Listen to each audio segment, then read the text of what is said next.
बच्चों, हर दिन आप बोलकर, लिखकर, संदेश भेजकर और यहाँ तक कि अपने हाथों और चेहरे के हाव भाव का उपयोग करके अपने विचार और भावनाएं दूसरों के साथ साझा करते हैं। इसे संचार कहते हैं, वह तरीका जिससे हम एक दूसरे से जुड़ते हैं और एक दूसरे को समझते हैं।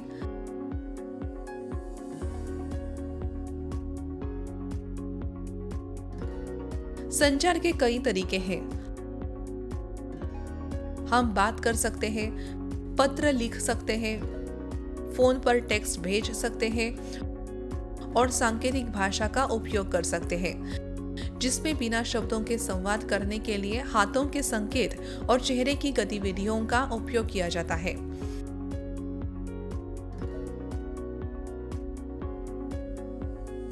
अब आइए अपनी कक्षा चतुर्थ के पर्यावरण अध्ययन विषय संचार में संवाद के इन अद्भुत तरीकों के बारे में और जानें।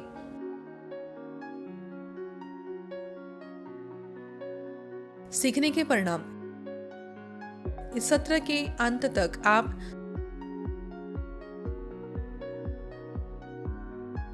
समझेंगे कि संचार का क्या अर्थ है,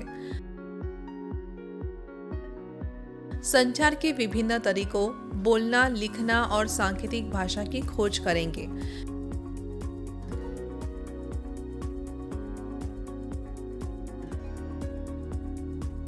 जानेंगे कि लोग अतीत में और आज कैसे संवाद करते थे। समझेंगे कि सुरक्षित और सम्मानजनक तरीके से संवाद कैसे करें। मुख्य शब्द। संचार विचारों, सोच या भावनाओं को दूसरों के साथ साझा करना।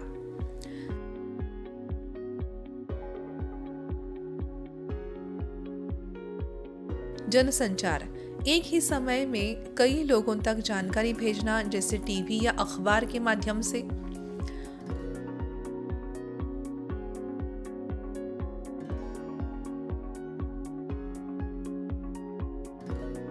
इनलैंड लेटर डाक द्वारा लंबे संदेश भेजने के लिए उपयोग किया जाने वाला एक मोड़ने योग्य कागज। डाक सेवाएं एक जगह से दूसरी जगह पत्र और पार्सल भेजने की एक प्रणाली।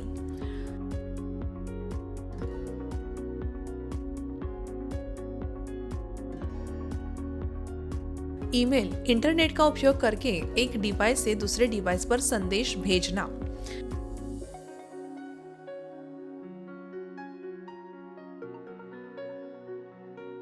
इंटरनेट एक वैश्विक नेटवर्क जो जानकारी साझा करने के लिए कंप्यूटर और मोबाइल फोन को जोड़ता है।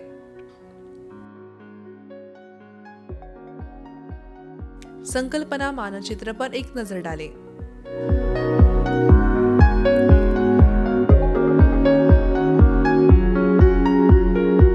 बहुत समय पहले मोबाइल फोन और इंटरनेट से पहले लोग पत्र लिखकर संदेश साझा करते थे।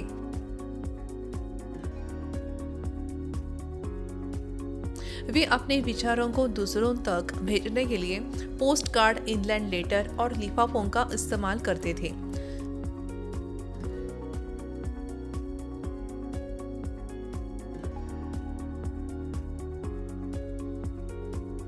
सबसे पहले वे संदेश की सावधानी से लिखते थे,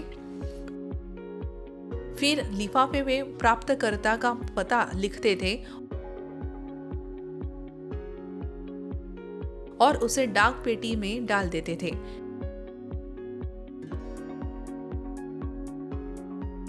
एक डाकिया पत्रों को इकट्ठा करता था और वे ट्रेन, बस या अन्य वाहनों से दूसरे शहर या गांव तक यात्रा करते थे।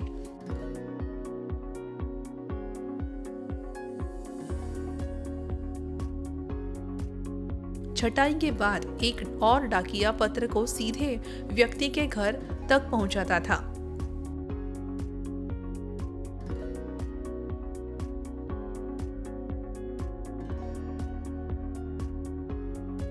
इस यात्रा में कई दिन या यहाँ तक कि हफ्ते भी लग सकते थे। लोग अपने परिवार और दोस्तों से खबर पाने के लिए धैर्य और उत्साह से इंतजार करते थे।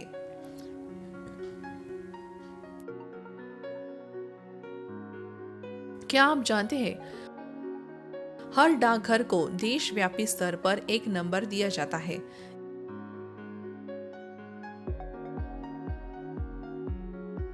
इसे पिन कोड कहते हैं।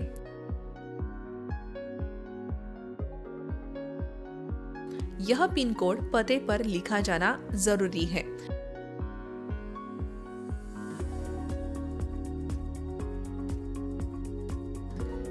यह स्थान को आसानी से पहचानने में मदद करता है। आज का संचार।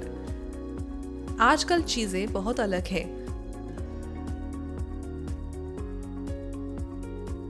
अब हमारे पास मोबाइल फोन, कंप्यूटर और इंटरनेट है।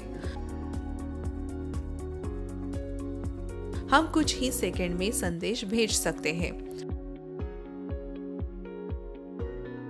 हम कॉल करके टेक्स्ट संदेश भेजने और यहाँ तक कि दूर बैठे किसी व्यक्ति को वीडियो कॉल करने के लिए मोबाइल फोन का उपयोग करते हैं।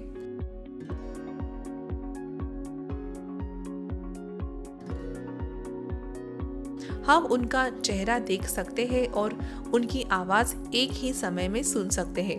क्या यह आश्चर्यजनक नहीं है? ईमेल एक और आधुनिक साधन है। यह एक डिजिटल पत्र की तरह है जो इंटरनेट का उपयोग करके एक कंप्यूटर या फोन से दूसरे तक जाता है।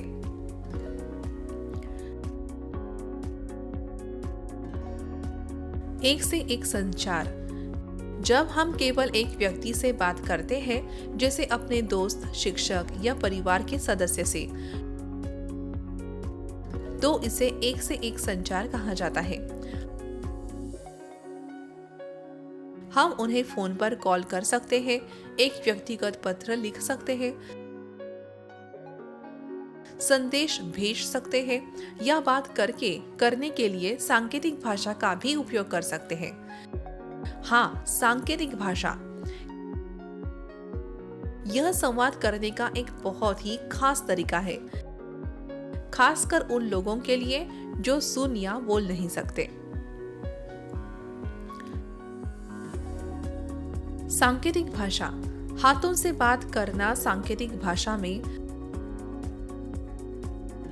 हम संदेश साझा करने के लिए अपने हाथों, उंगलियों और चेहरे का उपयोग करते हैं। आइए एक साथ कुछ सरल संकेत सीखते हैं।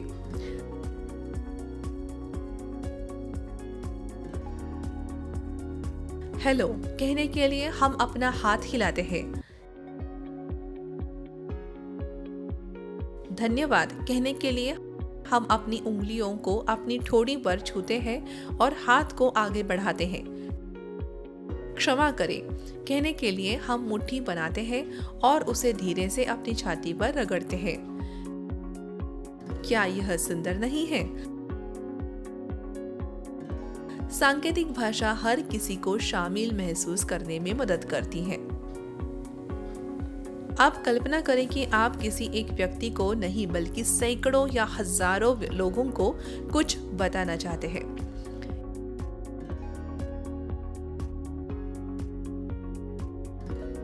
इसे जनसंचार कहा जाता है।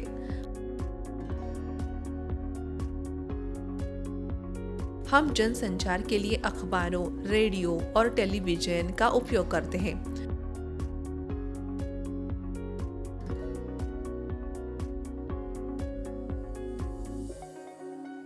एक अखबार लिखित समाचार साझा करता है।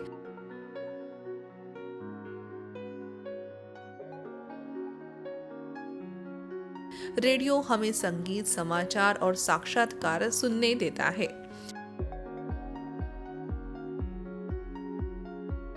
और टेलीविजन हमें एक ही समय में देखने और सुनने दोनों देता है। आपने न्यूज के दौरान टीवी स्क्रीन के किनारे किसी को हाथों के संकेत करते हुए देखा होगा। वह व्यक्ति सांकेतिक भाषा का उपयोग करके सभी को समझने में मदद कर रहा है।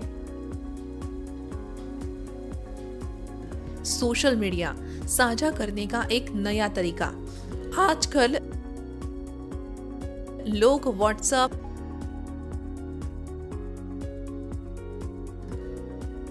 यूट्यूब और फेसबुक जैसे ऐप्स का भी उपयोग करते हैं। इन्हें सोशल मीडिया ऐप्स कहा जाता है। ये हमें दोस्तों और परिवार के साथ तस्वीरें, वीडियो और संदेश साझा करने में मदद करते हैं। लेकिन याद रखें, हमें फोन और स्क्रीन का उपयोग सीमित रूप से करना चाहिए। बहुत ज्यादा स्क्रीन टाइम हमारी आंखों को नुकसान पहुंचा सकता है। ईयरफोन से तेज संगीत सुनना हमारी सुनने की क्षमता को खराब कर सकता है। और ऑनलाइन अजनबियों के साथ व्यक्तिगत जानकारी साझा करना सुरक्षित नहीं है। किसी भी नए ऐप का उपयोग करने या ऑनलाइन अजनबियों से बात करने से पहले हमेशा अपने माता पिता से पूछें।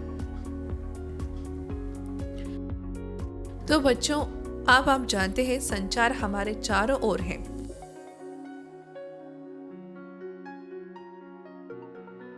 हम अपने मुंह से बात कर सकते हैं, अपने हाथ से लिख सकते हैं, फोन या और कंप्यूटर का उपयोग कर सकते हैं और यहाँ तक कि सांकेतिक भाषा का उपयोग करके अपने हाथों से भी बात कर सकते हैं। इसलिए चाहे आप मुस्कुराहट के साथ नमस्ते कह रहे हो, किसी दोस्त को संदेश लिख रहे हो या अपने हाथों से धन्यवाद दिखा रहे हो, आप संचार के इस खूबसूरत उपहार का उपयोग कर रहे हैं। सीखते रहे, बात करते रहे और याद रखें, कभी कभी सबसे दयालु शब्द बिना आवाज के भी कहे जा सकते हैं। धन्यवाद।